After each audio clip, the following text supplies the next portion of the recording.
The book of Exodus, chapter 38, verse 21 says, "These are the amounts of the materials used for the tabernacle of the covenant law, which were recorded at Moses' command by the Levites at the direction of Ithamar, son of Aaron, the priest." It is important that everybody we know should have integrity.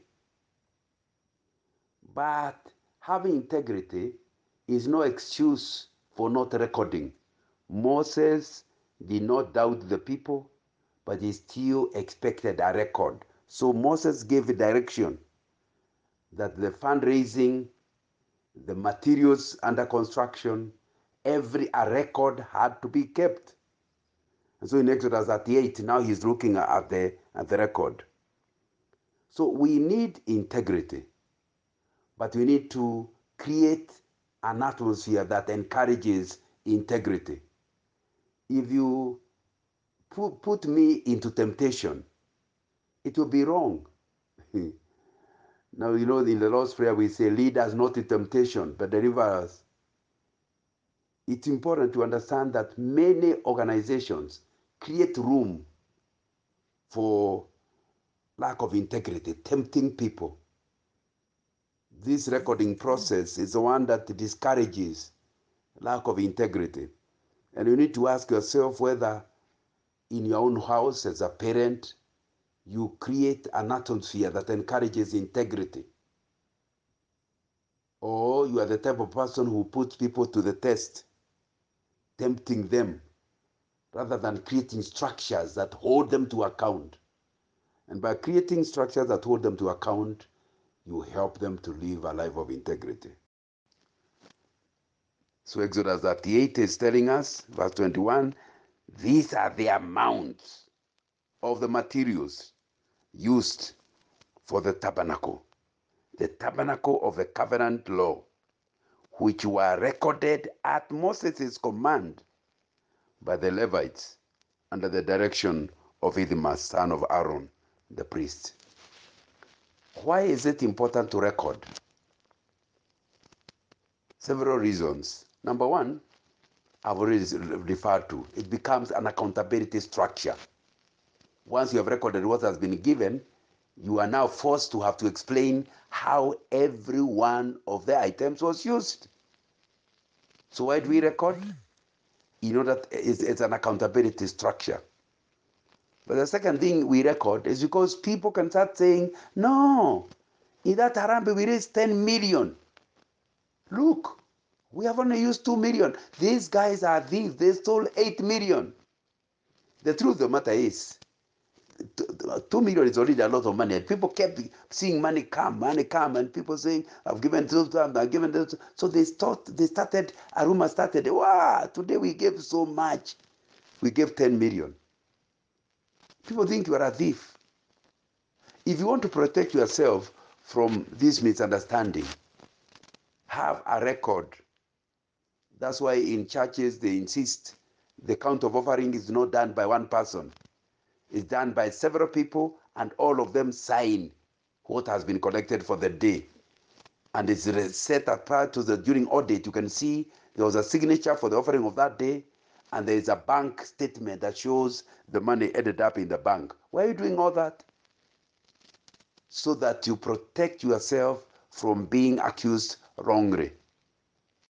When we talk about having integrity, it means that you do not want anything at all to go to what it was not intended to. Here in government circles, they call it misappropriation of funds. And there are people who are even jailed, but they didn't steal anything. It's simply that money that was meant for Igembe ended up being used on a road in Kabatojo. I mean, that misappropriation. And because the law doesn't allow you to do that, you will be jailed for having done what the law does not allow you. But many people do that. You find pastors, we raise money for a particular project. Then they use it for a different project. After all, it's now their money. That is misappropriation of funds.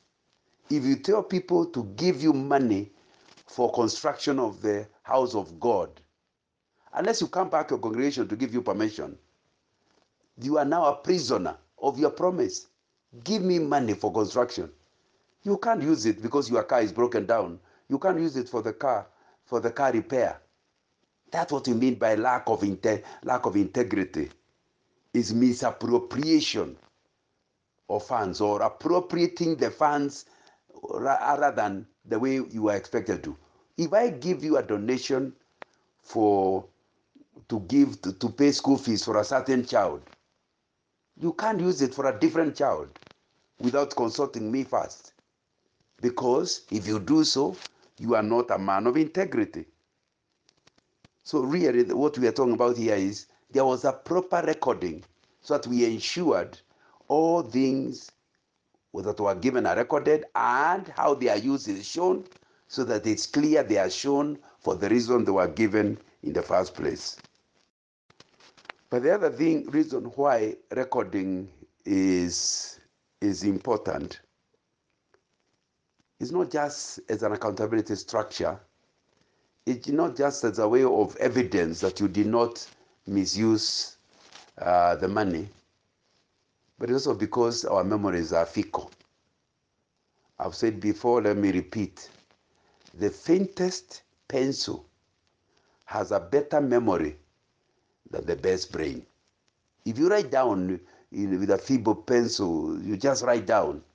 20 years from now, when we are debating, I'll go and fish out the piece of paper with the scribbled on. And that's what will carry the day, rather than your memory or my memory. The reason we record is because our memories are fickle. We can very easily forget. And when we forget, it ends up creating quarrels, especially when it's fun to do with the funds. You end up creating quarrels, sometimes even legal cases, all because there was no proper recording, writing down of how the money came in, how the money was banked, how the money was used. It's very, very important that you understand the memories cannot be relied on. However good you are, I think memories cannot be relied on. And so that's why Moses did not ask people, hey, remember what was given? No. He said, put it on a record. And because records last, then you end up with avoiding confusion, avoiding quarrels, avoiding wasting time debating. Now you can do the real job. Because the record is reliable, you now can do the real job that money was meant to do. Exodus 38, these are the amounts. The record clearly showed all the amounts of various materials and gifts that have been given for the building of the tabernacle. And it was very specific. It was the tabernacle of the covenant law. And we have said this week that it will be important that money raised for a particular purpose must be used for that purpose. And if something changes, you have to go back to the donors for them to give you permission to use it elsewhere. Or else, when you are fundraising, openly say that this money will be used in many projects, not one. Then we don't know how it will be used. And that means you don't have to come back to us. But in as long as specifically raise money for a particular purpose, then if you do not want people to doubt you, do exactly what you promised to do. What are the benefits of this integrity and accountability in various methods? Number one, it makes it easier for people to remain friends. Because once people start becoming suspicious of one another, friendship is the first casualty to suffer. Even in a marriage, that's why it's good to keep a record as much as you can. Don't rely on your memory. So it allows friendship. But number two, when you put things on record, it means you can, the next project, you have something you can refer to, and the lessons you learned in this project will be transferred to the next project, and so the next project will even be better because you have a record to refer to. Leadership has many responsibilities, and it's important to understand that all of us are leaders of one type or the other. You are a leader if you are a parent. You are a leader if you are the firstborn in your home. You are a leader if God has given you certain gifts that the rest of your family members or clansmen need.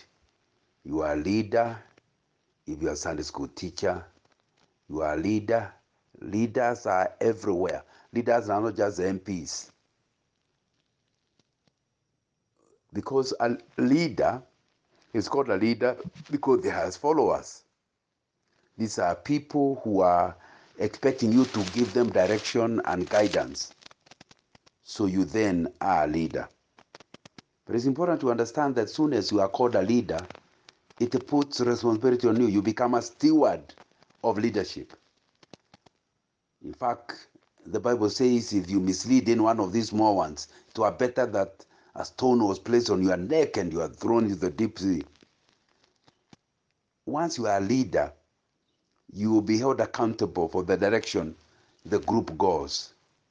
And it will be important that you become then very careful. The moment you know there are people you have an influence over, you have to become double. It's no longer just about yourself. It's about the people that look up to you. That if you mislead them, they may not even know you have misled them, but God will hold you accountable. So a leader is an accountability position that God will hold you to account. Even if nobody on earth holds you to account, remember, God will hold you to account. Moses inspected the work. If you really want to ensure that what is done is in line with the vision God gave you, I think here we are learning from Moses. It will be important to inspect. And to inspect is not just to look over. To inspect is not just to glance over. When you say inspect, it's a deep word. Most of the people who do inspection normally go with a checklist, inspection checklist. So that when you say this quality is okay, after quality inspection, there'll be a document showing what you verified was okay. That's what you mean by inspection. And I want to ask you the question, like Moses, do you inspect work or do you allow shoddy work to end up being done? Some people are so good in their place of work, they do fantastic work, but give them any work in church and it will be done in a mediocre way. No inspection, no checking. You just deliver for God something you'd never deliver to your boss. Here, quality is an issue. If you are a leader, it will be important that you inspect whatever is being done to ensure there is quality or to prevent something that's not of quality actually being delivered. That's really what we are talking about. So many people just don't have the time to inspect. They give you work and they don't inspect it. They get embarrassed later because they did not inspect at the right time. Genesis chapter 39 verse 43 we read, Moses inspected the work and saw that they had done it just as the Lord had commanded. So Moses blessed them. Moses is bothered about how the work is done, the making of the tabernacle. Why? It is him God gave the pattern in the mountain. And now, so when it's now complete, he come to inspect, to find out, Has he helped the team to do what God wanted done? So he is actually inspecting. And I think that's what I'm emphasizing, that a leader is certainly responsible to the group, but more important, he is responsible to God. The verse is telling us, just as the Lord had commanded. In other words, whatever it is the leader is leading in, he has to first of all find out, is this what God has told me to do? Don't just do what the group wants you to do. Find out, is that the same thing God wants you to do? Because you see, the people hold you to account, but more importantly, God holds you to account. It's better to resign. If the group is asking you to do the wrong thing, like the way they asked Aaron to make an idol, resign. Don't continue in leadership. Because finally, you have to answer the question, have you done it just as the Lord had commanded? Have you done the project just as the Lord wants? Have you led the group just as the Lord wants? If the answer is no, it's not just the people in trouble. You as a leader, and God gave you the directions, will be held to account. So we are learning that leaders are inspectors. You cannot be a leader and you are not an inspector. Because you are the one who had the vision. You are the one God showed the vision. You are very clear. You agreed with the team exactly what you wanted achieved. It's not enough to say the end justifies the means. No. God will hold you accountable both for the end and the means you followed. That's why you have to inspect. First of all, agree the specification with the group, work with them throughout, and at the end also inspect to see that what's delivered is actually correct. So leaders are inspectors, because that's the only way they can deliver the quality that is in line with the vision. Because they inspect, they check, and they don't just glance over. They have a checklist like we saw earlier. So that's really what Moses did. And that's what we have to find out, whether we are doing that. Maybe it's our children we are trying to lead. Do we inspect their work? Or we just know they are working hard, they are doing their homework, but we never inspect it. Oh, they know how to wash. I taught them how to wash. We never inspect whether they are cleaning their bodies properly. Or it may be you are a Sunday school superintendent. Do you inspect the work of Sunday school teachers? Or you simply, after all, I told so and so to go and teach the class. Even when they fail to teach, there are no systems that will come and help the person who has failed to show up. Those are very good reasons, but they never came. But because you don't inspect, that class will remain without a teacher on that day. Inspection is something important if God's work is to be done well.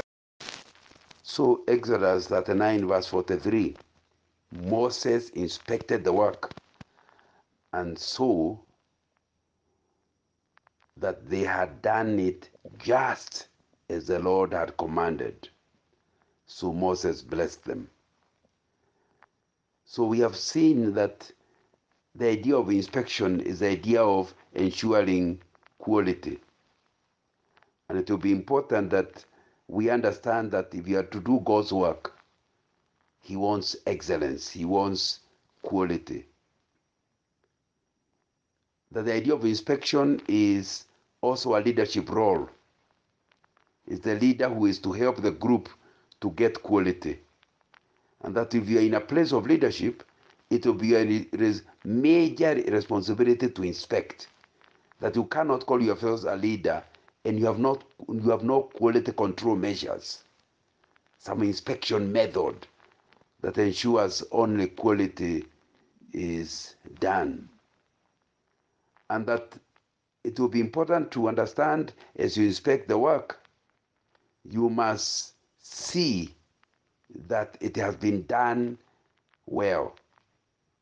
That's what Moses was doing. He saw that they had done it well. And it will be important that you assure yourself. You don't just depend on reports. If you are the leader of the group, there will be times you listen to reports, but you must finally be involved so that you can report with authority to the annual general meeting or to the board something you know to be true. You inspected, you brought quality. May the Lord help us to be those people who understand that leadership will mean quality, and quality will require quality control, and quality control requires inspection. But when you talk about quality, because inspection is about quality, it is something that all of us would need to deal with. And it's not just about where you are employed, it's also in your own home. Seeking to do things that have quality, seeking to do things in an excellent manner. Excellence is your call word. That's what inspection is all about. You are seeking excellence. That's why you are inspecting. And you need to find out in your own home, are things done with excellence? In your place of work, are they done with excellence? Do you drive with excellence? What is it you do which you don't check whether you are doing okay, and no wonder the output is not something of excellence? But it's exactly the same with what we call ministry, seeking to evangelize or seeking to disciple people for the kingdom of God. You must inspect what you are doing is good. If you lead somebody to the Lord, do you follow the map? Do you ring them? Do you check that the things you agreed a new believer needs to do are being done? Do you take them to the new believers class, or do you leave them to go on their own? Do you inspect that what you did earlier is actually going on okay and well? Lack of follow-up or interest in people that got saved yesterday, and now because you are too busy looking for new one, may be a sign of lack of quality mindset. May the Lord help us to know that He's interested in quality, not just quantity.